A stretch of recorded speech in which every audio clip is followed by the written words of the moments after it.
Hey, how you doing? This is Adam Post, publisher of more than 1,000 comic books and marketing expert covering Harvard. Harvard early applications for new students collapsed 17% after anti-Semitism and plagiarism disasters. Let's get into the story. Before we do, please be sure you are subscribed to the channel.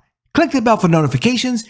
Give me a thumbs up. I really appreciate you guys. From Zero Hedge, boycott Harvard. Early applications plunge 17% as hate fills the leftist campus. From Bloomberg, Harvard early applications drop 17% from last year. From The Root, Nicole Hannah-Jones, who created the completely crazy 1619 project, slams attacks on Claudine Gay as racist. From Forbes, billionaire Ackman, that's Bill Ackman, others pledge they won't hire Harvard students who signed a letter blaming Israel for Hamas attacks. This goes back to October.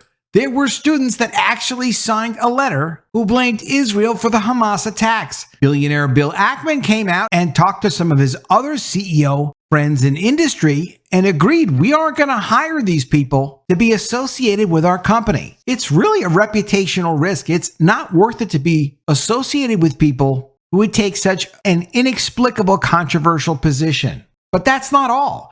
A top law firm rescinded job offers to Ivy League students who signed the Let's Blame Israel letters. Law firm Davis Polk said in an internal email to staff members that student statements don't represent the firm's values. So these are students who actually received job offers, now having those job offers taken away from them. But that's not all. Law firm Edelson PC will stop campus recruiting from Harvard law students over Claudine Gay's congressional testimony. This means you complete your undergraduate education, you go to Harvard Law School, a gold-plated branded institution, and exclusive law firms are now beginning to not consider those students for positions in their law firm. And this won't be the only firm. Dave Portnoy recently made a statement from Daily Mail saying he will never hire a Harvard graduate again after President Claudine Gay keeps her job at Harvard. Your diploma is useless to me. The entire country should do the same. And that's what the boycott is about. Because look, Harvard's tuition, at least for 2021, was $55,587. Of course, there are other expenses with going to college. Why would you invest in a Harvard education if it's not going to support your future career? This is devastating to people who put their trust in Harvard, which is a renowned institution that's been around for hundreds of years. Harvard was established in 1637, and now this new president of Harvard, who probably was a diversity, equity, and inclusion hire, is ruining their reputation, damaging the careers of people who went to Harvard and people who are currently going to Harvard. I don't know how people can possibly have no sense of shame to realize, look, even if you did nothing wrong, if I was ruining your future career, I would leave just on that basis and go find something else to do. Or just drop down to being a professor and let someone else take over the role. I don't know how people deal with the guilt. They're so focused on their own self-interest. From Zero Hedge, boycott Harvard, early applications plunge 17% as hate fills the leftist campus. Harvard College is led by controversial president Claudine Gay,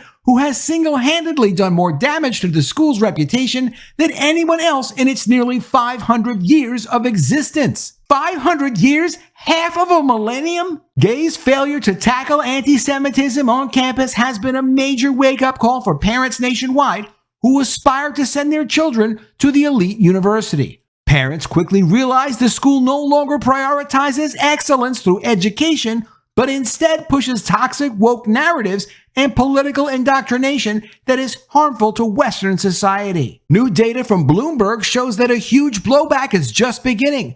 The college received 17% fewer applications for early admission from high school seniors this year. Applications this year for non-binding early admissions were 7,921 versus 9,553 from last year. Applications were due November 1st, a little more than a month before Gay refused to answer U.S. lawmakers on Capitol Hill if, quote, calling for the genocide of Jews is bullying and harassment in terms of the school's code of conduct. And that was before her congressional testimony. The lack of shame of people like this, impossible to believe. However, from the October 7th attack on Israel by Hamas through the application deadline of November 1st, parents around the nation were shocked by videos and news headlines of chaotic pro-Palestinian protesters on the college campus. Pro-Palestine Hamas protest at Harvard today, this is going back to October 14th, most attendees in masks to hide their identities.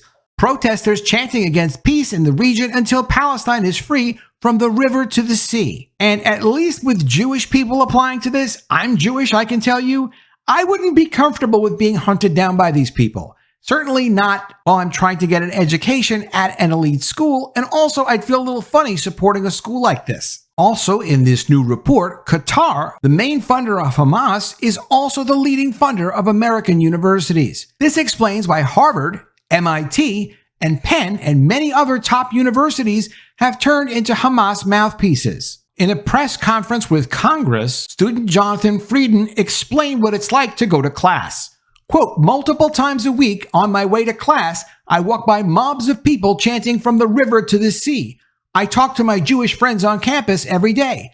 They tell me how afraid they are to go to class. Students are right to be afraid to go to class. This is the kind of stuff that students are dealing with, being chased down by mobs of people, just trying to go from class to class. Obviously, the students have nothing to do with it. The students are just going to class. And of course, it's fine. People have First Amendment rights. But you shouldn't interfere with classes taking place, and you shouldn't be making people feel like, oh, wow, there's going to be a couple of hundred people chasing me down and harassing me just for trying to go to class. Why would someone apply to go to this school unless they're going to go to the school for the purpose of protesting? Meanwhile, billionaire investor Bill Ackman has had his crosshairs on Claudine Gay, demanding that she resign in disgrace. On Sunday, he wrote an open letter to Harvard's governing boards of directors about Gay's removal. Shortly after Ackman's letter, 500 faculty members, and even more than that, signed a letter to Harvard urging them to not fire Gay. Peak Harvard was likely arrived at as Republican lawmakers swarmed the leftist college and proposed new legislation to strip it of billions of dollars in federal payments and tax breaks over its failure to tackle hate on campus. Elon Musk, of course, multi-billionaire, took the opportunity to announce he's donating $100 million to launch a primary and secondary school and ultimately a university in Austin, Texas this week. Musk tweeted this: diversity, equity, and inclusion must die. The point was to end discrimination, not replace it with different discrimination. Musk absolutely has the right idea. And follows up with this: diversity, equity, and inclusion are propaganda words for racism, sexism, and other isms. This is just as morally wrong as any other racism and sexism. Changing the target class doesn't make it right. And wokeness responds: for a lot of anti-white radicals, this was the entire goal of diversity, equity, and inclusion programs. Ibrahim X. Kendi said, the only remedy to past discrimination is present discrimination, with Elon Musk replying, that is deeply wrong. Well, of course it's wrong, and it's something that I cover in my Woke Shutdown series. And I'm proud to say I've done more than 60 of these videos now. I'm going to keep them coming until there is no more woke agenda. And then I'll figure something else out to do. I will say that Bill Ackman, he's a hedge fund guy. He's a multi-billionaire, self-made. He's really stepped out on a limb and said, no, I'm going to stand up for this. Now, he's been criticized because some people have asked him, and I like the response he gave, but people have asked him, hey, look, while all of this anti-white stuff was going on with diversity, equity, and inclusion, why didn't you step in then and make a comment? Why didn't you pull your donations from Harvard then? Why didn't you take your social network and try to promote ending diversity, equity, and inclusion? Bill Ackman said, look, I'm sorry, I really just wasn't paying attention and I should have. So now, because he's Jewish, it's affecting him, and I understand that. And I understand that now he is stepping up, and that should be applauded. Today he did this tweet: President Gay's and ultimately Harvard's failure to enforce its own code of conduct has emboldened anti-Semitism on campus. The legal consequences are severe as outlined by this tweet below. David Weisberg advises Harvard University and President Claudine Gay will likely be investigated under the Civil Rights Act of 1964, Title VI, and here's why. He explains the background, the Civil Rights Act of 1964, the facts and circumstances, and he does a great job in great detail discussing this. If it wasn't her as president, it would have been someone else probably doing the same thing, but it was her. And she did do it. And the school is losing people applying for early applications. And for people who went to Harvard, some of them are not going to be recruited into job offers they otherwise would have had. Some people have already had job offers taken away from them. And this is what happens when the school doesn't operate based on merit. This is the future of diversity, equity, and inclusion, the destruction of all of the institutions they push this woke stuff in. If they got rid of President Gay, which it looks like even though they said they weren't going to be getting rid of her, they will ultimately probably have her do.